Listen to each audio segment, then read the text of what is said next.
have Mr. Mohan Bhuyan. I request Mr. Mohan Bhuyan to come on this stage and share his valuable insights on the topic being a bigger fish in a smaller pond. IPOing, a gaming technology company in London. Mr. Mohan Bhuyan is the head of South Asia primary markets at London Stock Exchange Group. May I please request Mr. Mohan to be present on the stage and with a huge round of applause. Can you start a video? In the world of finance, names can be a bit misleading. Take ours, for instance, pronounced Elseg.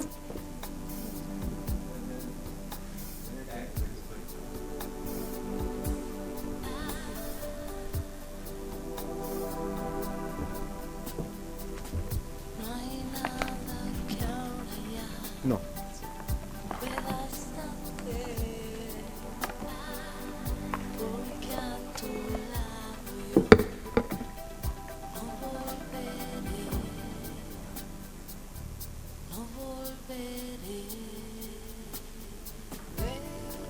Can you put the first slide on? Connecting creators and customers.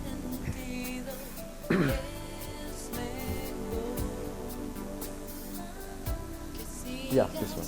Okay, good morning everybody. My name is Mohan Bhuyan, and as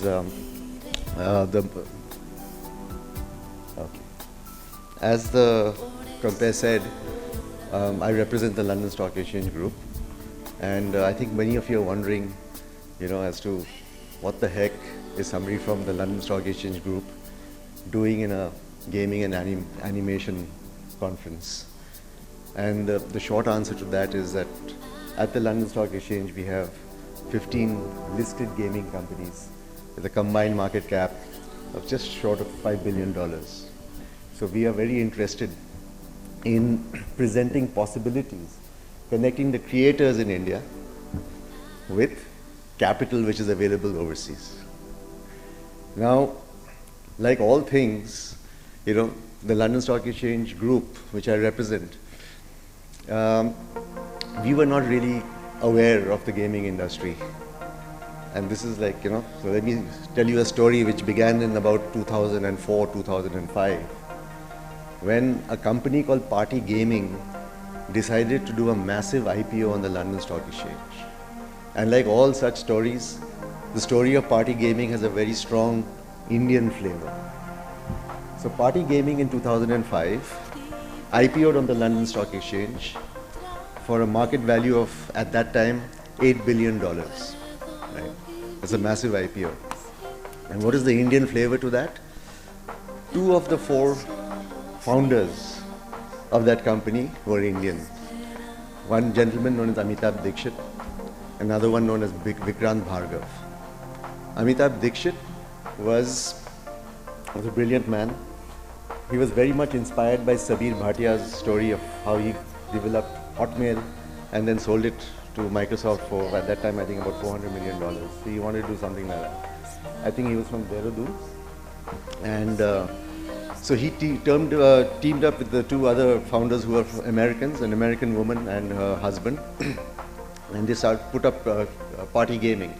Party Gaming was the first time ever that somebody had thought of putting things like poker and blackjack and other games like that online, right? And they registered the company in Gibraltar, because Gibraltar was a tax haven and also just outside the EU at that point of time. And also, regulations would allowed things like, placing bets on games like poker and blackjack. And after a very successful IPO, the market cap immediately shot up to $12 billion. And thereafter, it became a FTSE 100 company. FTSE 100 is like the Nifty 50, the top index on the London Stock Exchange. And it had a very roller coaster ride on the London Stock Exchange.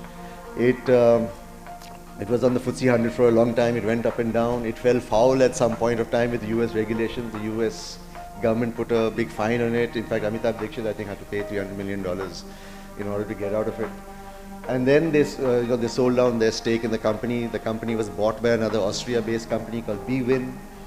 And finally, Bhuyan in 2011 and 2015, Bhuyan itself was bought by somebody else. And the whole company then delisted from the London Stock Exchange.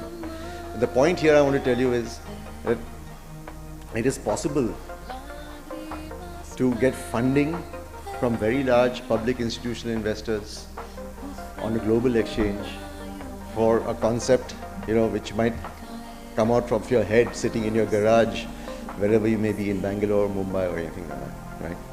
So that is the story. And let me just move on.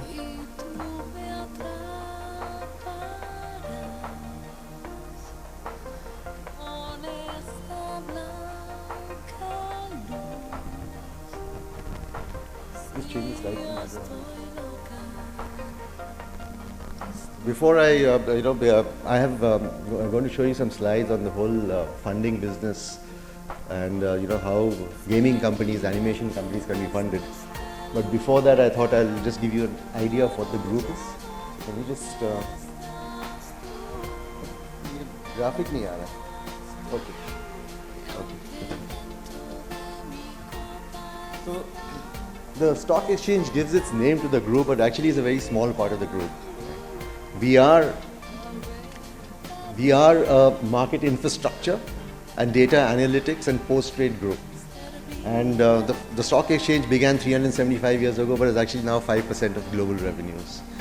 And this slide is taking very long to load, but essentially we have three big verticals.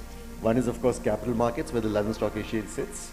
Then we have a huge data and analytics business. So we all kinds of data, from trading data to wealth management data, risk management data, ESG data, KYC data. We have a huge data analytics division which produces and sells that kind of data. We have a very strong index business, which and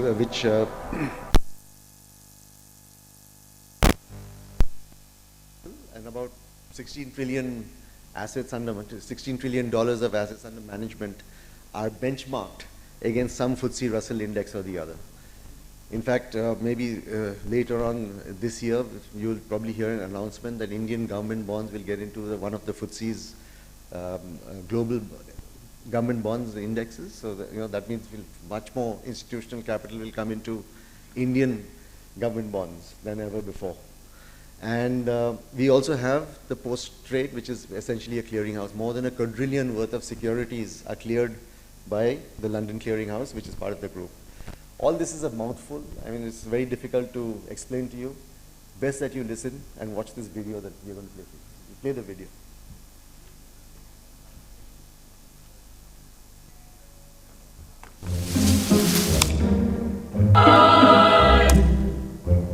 In the world of finance, names can be a bit misleading. Take ours, for instance, pronounced LSEG, aka London Stock Exchange Group.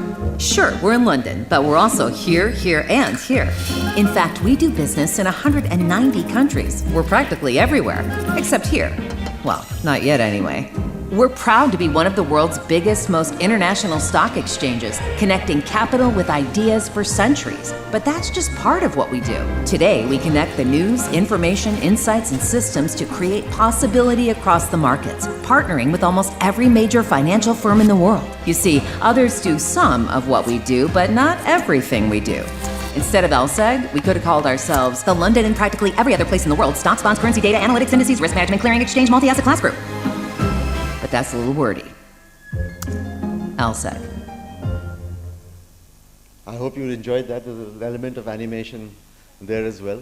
And anyway, so that's the London Stock Exchange Group. And moving on.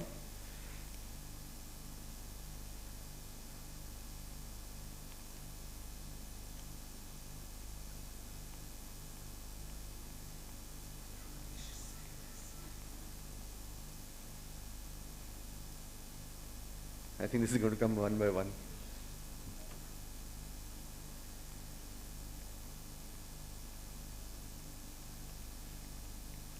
Just bear with me, please.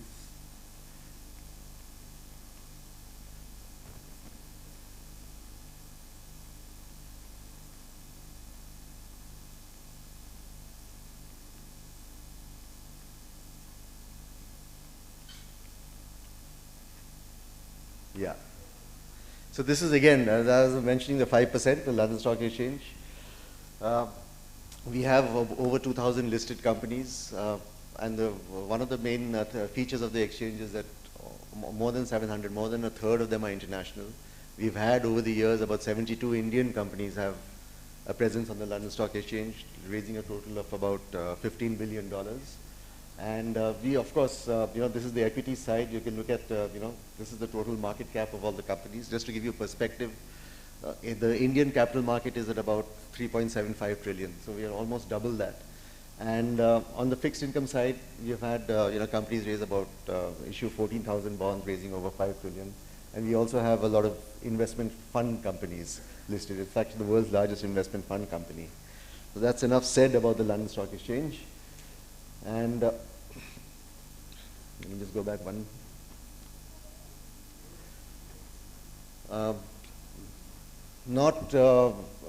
Contrary to most perceptions that we have in India, we are also a very big technology company in the sense that we have over 200 technology companies listed on the London Stock Exchange. Normally in India, the association of technology companies is with exchanges like NASDAQ. But as you can see, we have more than 200 with $128 billion of total market cap. That market cap moves up and down with the market, of course, but at sometime last year it was over $200 billion. I just want you to just take a look at the bottom here, which says the average market capitalization is $620 million, while the median market cap is only about $74 million. What does this tell you? This tells you that we cater to companies both large and small. So if you look at the total number of companies, we have almost 150 on our growth market, which is called AIM, and about 60 on the main market. So most of the tech companies that we have are small. We do have companies who come to us very early in their growth stage, something like, when they're in Series B, Series A funding rounds, that's when they decided to go public, because going public gives them access to patient capital, long-term capital, and as I'll tell you later, it also gives you access to a lot of follow-on capital.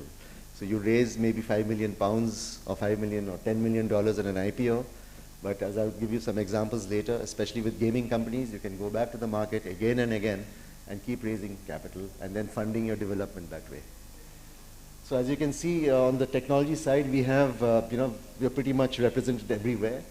Software as a service, hardware, cybersecurity, e-commerce, fintech, all. And coming to gaming, as I said, we have 15 listed gaming companies, total market cap just short of $5 billion on average, and capital raised in total has been $7.8 billion. So if you look at the breakup, you will see that IPO capital raise has been about just above $2 billion, while the follow-on capital raise is as much as $5.5 billion. And if you look at the number of IPOs, there have been 15, but let's look at the number of follow-on offers which have taken place, 60. That just shows you how you can actually use public markets. Again, I repeat myself, to use public markets to get more capital. As your company grows, you need more capital to grow, and that's the beauty of a public market, especially our junior market AIM, which were a lot of Indian companies. There were about 30 Indian companies out there at one point of time. Most of them went, more than 20 of them went for follow-on capital multiple times. And if you look at the institutional investors on the London Stock Exchange, which are invested in gaming, it's a who's who of the world's institutional investors. So you have like T. Rowe Price, you have the Vanguard Group, you have BlackRock, you have Lion Trust, you have Capital Research. These are all very big names in the world of institutional investors. Asset managers with like trillions, billions of dollars of assets under management, funds under management. And they are all invested in all these 15 companies. And again, like going to the top part of the slide, you'll see that 5 of them are in the main market. Similar to BSE and NSE, there's a junior market, which is AIM, and a main market, which is called the main market. And AIM has 10 gaming companies.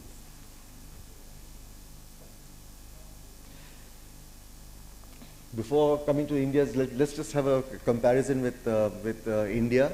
As you know, I mean, Nazara Technologies is one company which has had a very successful run on the public markets. It's a great company. It does a lot of business. I think the owner of Zerodha has recently invested in Nazara as well. And I hope this number grows, and it should grow well. It should grow soon. Of course, at the moment, a lot of the real money gaming side of the market is like under stress because of the 28% GST which has been imposed by the government of India on the total deposits that people make in order to get into this gaming. But I think, as time goes by, you will see the number on this side increasing, and that's only good for us. And of course, we work in a complementary fashion to the Indian capital markets. So there'll be some companies which will come to us, there'll be some companies which will come here, and then eventually there'll be some cross linkages between the UK and the India, and then we'll have funding from both sides possible. Coming back to India's private gaming sector, some of the numbers are quite astounding actually. I was, they're not here, but like apparently 450 million people have downloaded some video game, or they play some video game or the other. This is 2022. That number is going to projected to, within 2 or 3 years, to go to about $650 million. I must confess that I am not one of them. If you happen to take my phone, you'll not find a single game on it. The only game that I ever played in my life was Microsoft Train Simulator, and I don't think it's published anymore. So all you do is you sit in front of your computer and you pretend that you are a locomotive driver, right? This is a great game, but that's the only one that I ever played.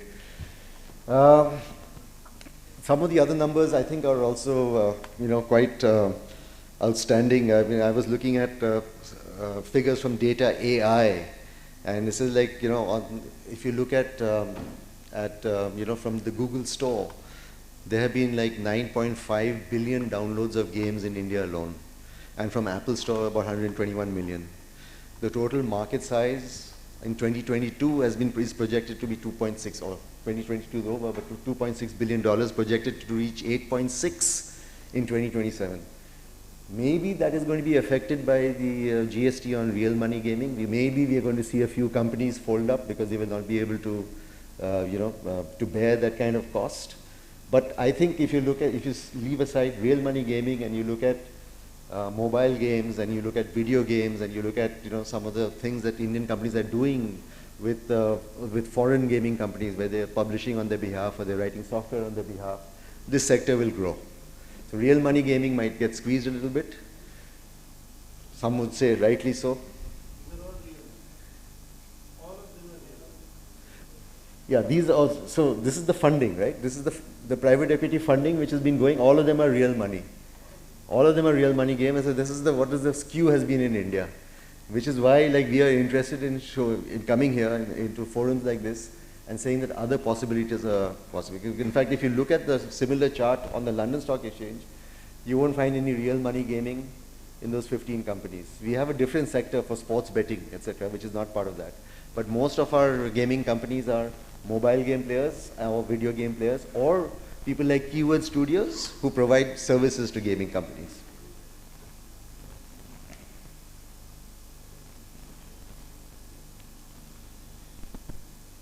This is what I wanted to show you. Let's dwell on this for a little bit. That fundraising actually differs in the UK and in India. And I think the UK has a lot more private equity funding which is going into gaming. That might be also a reflection of the fact that the gaming sector is a bit more mature there. There are more older companies there, while VC funding tends to dominate in India. And also you will see that, as I showed you, that public market funding is also quite prevalent in the UK and especially in the United States as well. And there is a lot of M&A activity, a lot more M&A activity which takes place in the UK. But that said, again, on the real money RMG sector, what's going to happen now is that because of this tax, there might be consolidation. There's going to be consolidation. People are going to be bought out. People are going to fold up. So we're going to see a lot more M&A here as well. But generally speaking, I think VC funding has been the key here in India. And as the previous slide showed you, most of that money was going into real money gaming. Hopefully that will now transcend into things like mobile gaming and video gaming as well. So coming back to the London Stock Exchange, as I said, we have the main market and the AIM market. The beauty of the AIM market is that it does not have the kind of regulations, the kind of requirements that the main market has. So you don't need to have a free float requirement. You don't have to have a 3-year track record, and you don't need to have any market capitalization requirement. You don't even your reporting, etc. is like, you don't have to do it quarterly. You can do it like twice a year. The numbers that you report, and this has been done so that it is a market which is attractive to young companies coming and raising capital for their onward development. So a lot of people come and ask me, like, how long does the process to IPO take place? And our standard response is that it's a minimum of 6 months. But believe you or me, it takes 18, 24 months. Because there's a lot that needs to be done in the company. You have to put internal processes and systems. You have to construct your board. You have to choose the right advisors. You have to put all your accounts into order. You'll have to consolidate your accounts sometimes over a 3-year period, because even if the regulator doesn't require it, investors are sure going to ask for it. And the non-public process is very long, but the public process is very short. It's a brutal 4 or 5 weeks that you go on a roadshow and then you raise the money, and then after that is the aftermarket. But the preparation is very long. And even if you go to the AIM market, which is easier, it's still a long process. And again, it's almost similar. So, a lot of people come and say, like, oh, AIM has flexible regulations, so it might be easier for us to raise capital, but it's not that much easier. There is a long process here as well. And just to cover the whole sector, we have more than 20 analysts who look at various companies. So if you look at these companies, you'll see quite a few of them are smaller companies which are on AIM. So if you're a small company, even on a market like London, chances are that you'll be covered by analysts. Smaller companies tend not to be. Is that for me? Yeah. Okay. I'll just take another 5 minutes. Smaller companies tend not to be covered in markets like the United States, because they are the world's largest capital market, the world's largest technology market. But in London, you get that love from analysts. I just thought I'll show you a few case studies before I heed the clock and the bell. So let's start with Codemasters. This again had an Indian flavor. Codemasters is a very popular very well-known video game publisher in London. And the Indian influence here was that it was majority owned by Reliance Big Entertainment, part of the Reliance ADAG group. And at the IPO, Reliance ADAG was the majority sell-down shareholder. They came down, I think, by about 28%, and then subsequently through follow-on offers, they reduced their holding in Codemasters to 0. Codemasters was very successful. As you can see, from a market cap of 372, it went up at the time of delisting to more than $1 billion. And it delisted because it was acquired. It became so valuable and became such a company that was so desirable that it was actually bought out and taken private. Again, frontier developments. Again, I'll just go very quickly through these. You'll just have a look. You can see that we have a lot of good companies who are into video gaming and mobile gaming.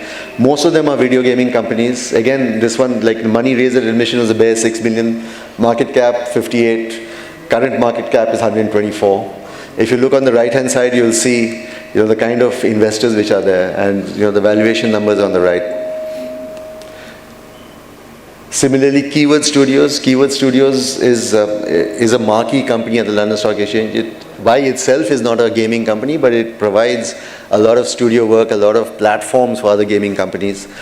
The outstanding power of Keywords is just look at the number of acquisitions down at the bottom, which is more than 60.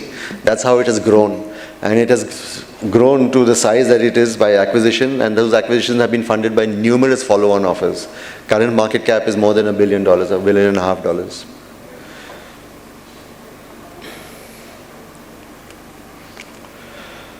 Team 17, yet another company, again, raised 145, almost $300 million, and now it's at about 596. Again, most of these companies are on AIM, made 6 acquisitions since IPO.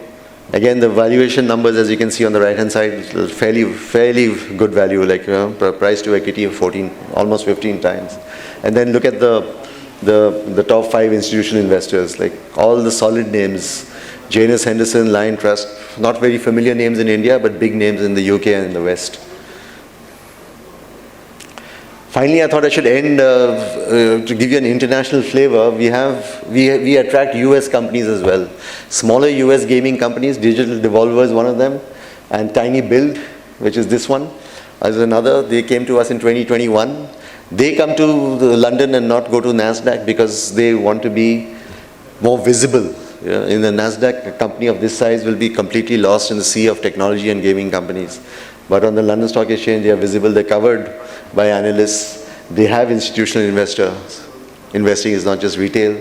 And so, just like Tiny Build, I hope that, as time passes, we'll be attracting more companies from India on the London Stock Exchange as well. Just to give you a flavor of what is possible, we do a lot of, we are doing now a lot of work on the private side as well. We are putting up platforms because private companies such as yourselves tend to stay private for a long time. So we're putting up platforms which will fund private companies, allow them to remain private, and yet have liquidity in their shares. So I just, I was a little mystified when I was invited by Mitali and Ayush to speak at this. But I thought, anyway, let me take the opportunity to show you how gaming companies, animation companies, and service provider companies to these industries can be funded on public markets. Thank you very much. Thank you so much, Mohan. So do we have any questions for him? Any question? Yeah. One second. If we wish to explore the possibility, who should we be working with? With me. Directly with me. There are some rules and regulations that affect Indian companies to access overseas capital. But in July, Nirmala Sitharaman ji has said that we'll be looking at having some sort of overseas listings policy for Indian companies as well. It might begin with GIFT City, but it will be extended to other markets like London as well. So, the IPO process is a very long process, right? So let's wait for that policy to come through if you're solely an Indian company. But if you have an overseas subsidiary or if you have an overseas incorporation to your company, then any market is game, right? So you can come. Perfect. Thanks. But I'll give you my card now and we can always carry on this conversation later. Anybody else with a question? Yeah. Yeah, sure.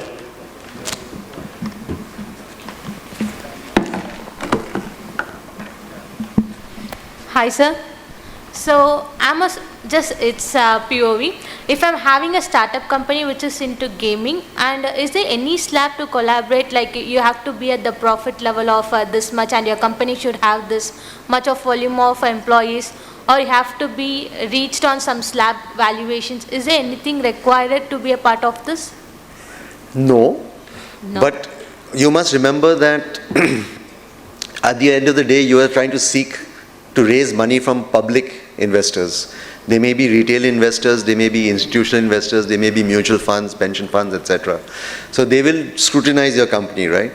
So you don't have to be profit making, but it is always wise to be revenue earning, revenue generating, in order to be, for people to take you seriously. It is possible, of course, at some level to be a non-revenue generating company with tremendous potential, but then you'll need to be a big name yourself, right? You'll need to be a big, well-known global name yourself in order to be able to convince investors on that. That said, this is the public end of the market that I'm talking about. The private end of the market, a lot of things are possible. We have now invested in a platform where VCs are also present and other investors like angels and family trusts are also present. And you can join that platform, share data with them, and ask them to fund you. And that way it's also cheaper to raise funds because a lot of advisors can be disintermediated, like lawyers and investment banks, if you're raising, say, $500,000 or something like that, right? Because all the deal and the term sheets, all that can take place on the platform. But that is not yet open to Indian companies. Once it is open to Indian companies, yes, we can always look into it. But if your company has, as I said, an overseas subsidiary, a UK topco, or anything like that, then everything is possible. Okay, thank you. Hi Mohan, this is Asim here, and very, very insightful. I basically lead a game streaming marketplace technology company based in Dubai and now also in India. And I believe that game streaming is possibly far more significant opportunity than gaming in itself. I mean, that's a conversation that happens. But I want to understand for a young entrepreneur who's looking to sort of kind of get funds for his business, why would I look at this opportunity over traditional VC funding, where you have people who already have seen the gaming business, who've seen the aging of a gaming business, contrary to someone who would probably be purely looking at it from a financial point of view? Yeah, so what I'm trying to say is that this in no way says that you should not be looking at angels, seed, angel, VC A, B, C round, private equity, etc. I'm just saying that, life gives you choices, right? So when you get a choice, it might happen that when you have finished your B round, you might not be getting VC funding at the valuation that you desire. You might be wanting at that point of time to look for more permanent capital, for patient long-term capital. VCs and their funds have limited lives, right? So 5 years, 7 years is the fund of the life of a VC. Similarly for private equity, that is the time when you might say that I need more capital to grow, I need more capital to expand. I am not getting it from VCs. Is there an alternative for me? That is when you will consider a market like AIM, or even like BSE or NSE's junior markets if you're an Indian company, because that's where you will get the capital. That's where you'll get more long-term capital and the space to expand at your own pace and there are a lot of other reasons, right? So like, for example, institutional capital doesn't really come onto your board. VCs and private equity do come onto your board. There is a level of, I won't use the word interference, but there is a level of responsibility that you have to share with VCs. Not so much, of course there is with institutional capital as well, but it's not as much, right? Thank you.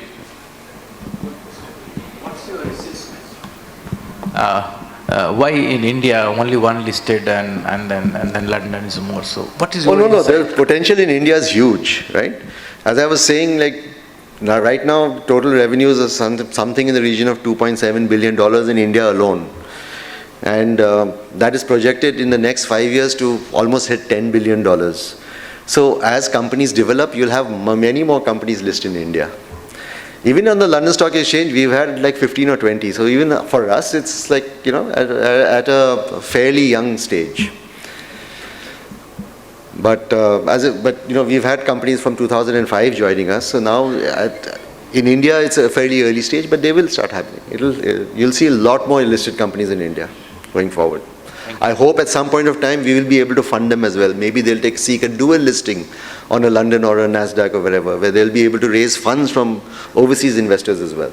That is also possible. Thank you. Yes, please. Thank you. Just tell me, you stop it whenever you want to. Okay? No, very interesting, very, very interesting.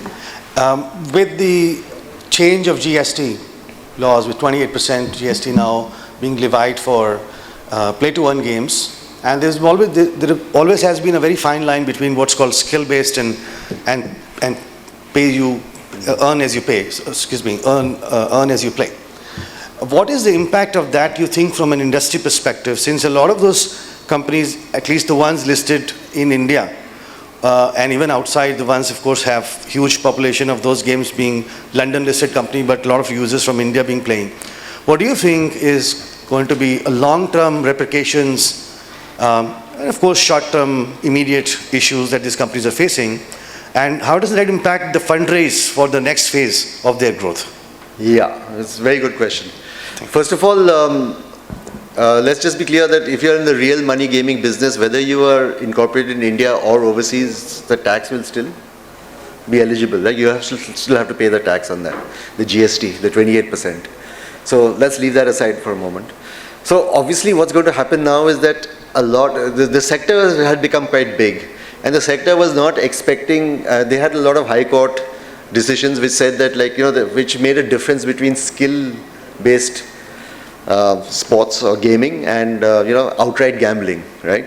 So the outcome of a coin toss is outright gambling, but maybe something like a fantasy cricket team or even things like rummy or bridge or poker for that matter are like skill based. That was what the High Court had said.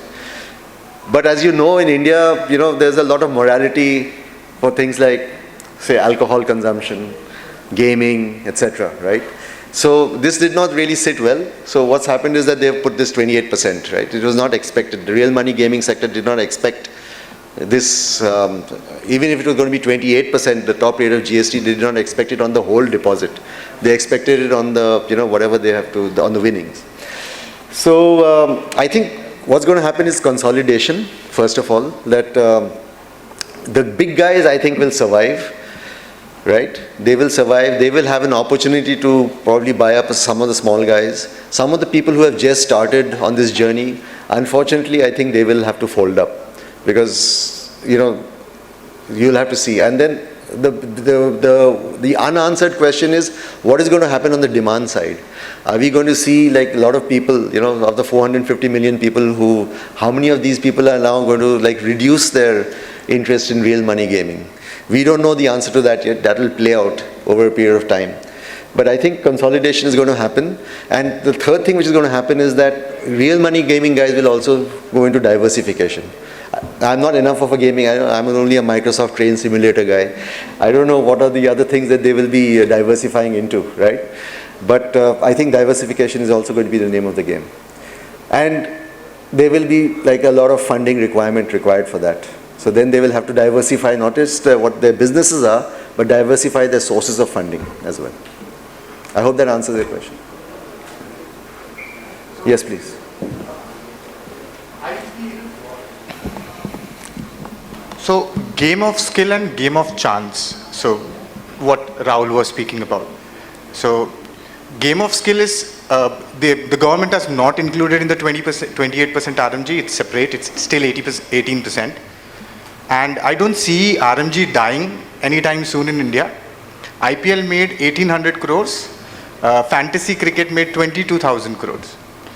And moreover, with time, this 28% change will be subtly incorporated anyhow.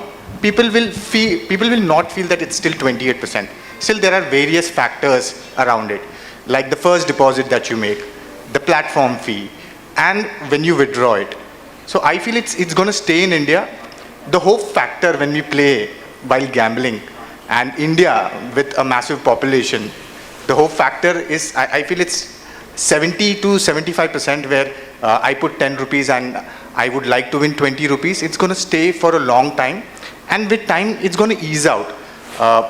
I don't feel that it's going to be hampering, but I have seen, because of the 28% RMG, a lot of layoffs. A couple of companies, I know only 2 companies, Rush and there was this other company which got shut down because of it. The major league players are still there and they're going to win it big, and with time it's going to ease out for sure. That's my opinion. What are your thoughts on it? I actually share your opinion. I don't disagree with you. I think, I think I've seen over a period of time, not just the gaming sector or the technology sector, but other sectors as well, which have received some kind of external shock. And Indian companies, Indian entrepreneurs are quite resilient. So there is going to be some amount of, as I said, consolidation, diversification, folding up even, right?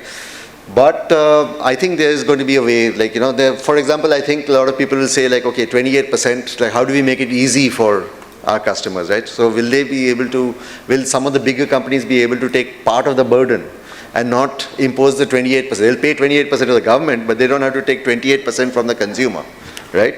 So there might be accommodations along those lines. It's very early to say, right? But I share your optimism that it's not going to be a complete disaster for the RMG sector at least, and for Indian gaming as a whole, and that it'll find its own, path in order to grow and expand. Thank you. Thank you, Mohan. Thank you very much. Thank you, Mohan. We extend our heartfelt thanks to Mohan, and we had a privilege of listening to a speaker who has not only captivated our minds but also stirred our hearts. And with this, I request Mitali to felicitate Mohan for the inspiring words.